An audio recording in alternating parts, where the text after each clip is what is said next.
Hey guys, it's Coach Cook. Obviously, it's another snow day. That's why the crazy hat and the setup. I'm trying to show you guys how to do this at my house. Anyway, we'll learn how to solve two-step Stoic problems, okay? This particular one is how to go from atoms to grams. I'm also going to be using the infinity chart behind me. I'm going to be pointing to it. There's another video on eClass on how to use this thing if you don't know how by now. All right, anyway, let's just go ahead and dive into it. So the problem states, how many atoms are in 22 grams of selenium? Okay, well, we know this is a two-step Stoic problem because of the word atoms, and we're going from grams. So grams going to atoms. Okay, well, once again, automatically there's going to be multiple steps. We can't do that in one giant step. So we go over to our chart. We see that we're starting with grams, and it's going all the way to atoms. The first thing we got to solve for here is moles. So in order to go from grams to moles using the infinity little chart, it is the atomic or molar mass, and we have to divide by it. So we take what is given, which is 22 grams, okay, and we see that it's talking about selenium. Well, selenium's atomic weight is going to be 78.97, and you're going to obviously need your periodic table to look that up. I went ahead and did it for you, okay? So we have 22 grams, and we're going to divide by the selenium's atomic mass, which is 78.97. When you do this, what you're going to get is 0.28. Well, at that point, we're going to be at moles. That's the unit we've left off with. So we've gone on this step over to here. Well, now we have to go from moles and finish the problem because we're solving for atoms and go over to atoms. But you look at the arrows, you go from moles, follow the arrow to atoms, you have to multiply by 6.02 times 10 to the 23rd. Okay, Avogadro's number. So we're going to take this number right here, 0.28 moles, okay, it's an M for moles, and we're going to multiply by 6.02 times 10 to the 23rd. Now, I always put parentheses around it in the calculator whenever I put Avogadro's number in. It's kind of up to you. Anyhow, when you solve for this, you're going to get 1.685 times 10 to the 23rd. Okay? Now, there's two things wrong with this answer. The first one, right off the bat, you guys should say, well, Coach Cook, you've told us to only solve the two decimal places. There's three. So let's go ahead and take care of that. It's a 5.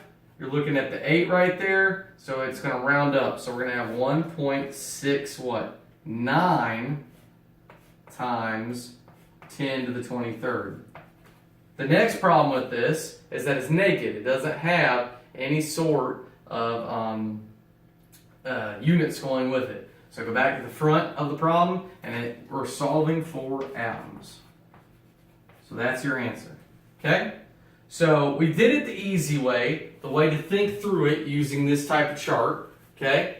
But now we need to do it the chemical way that a lot of other people like to use, which is using ratios or stoichiometry conversion factors.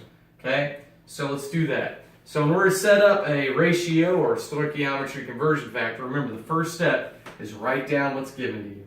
Okay? If we do this right, it should come out to the same number solving it the other way. So 22 grams is what's given. Second step that I've already given you guys is to always put that number over 1. Okay, next step, make a ratio.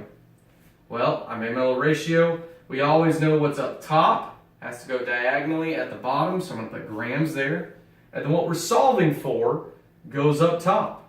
So we know we can't go directly to atoms. There's a middleman. So we're going to have to put what we're solving for at the moment is moles. Because if you look over here, remember, we've got to go from grams to moles, and then we can go to atoms. So whenever you're using moles in these ratios, it's usually 1 unless specified. And then for grams, we're going to have to use the only other type of gram we have in this problem, which is selenium's atomic mass. So it's going to be 78.97. Okay? Make it a little better. All right, 78.97. Then we know it's going to be 3 steps, so we're going to add another ratio. Well, do those steps all over again. Whatever's up top is going to go at the bottom. It's going to be moles. Okay? And then what we are going to solve for, which is atoms, goes up top. Well, moles, like I said, unless specified, is always going to be 1. Then atoms, if we come back over here, once again, we're going from moles to atoms. We know that it's going to be multiplied by Avogadro's number.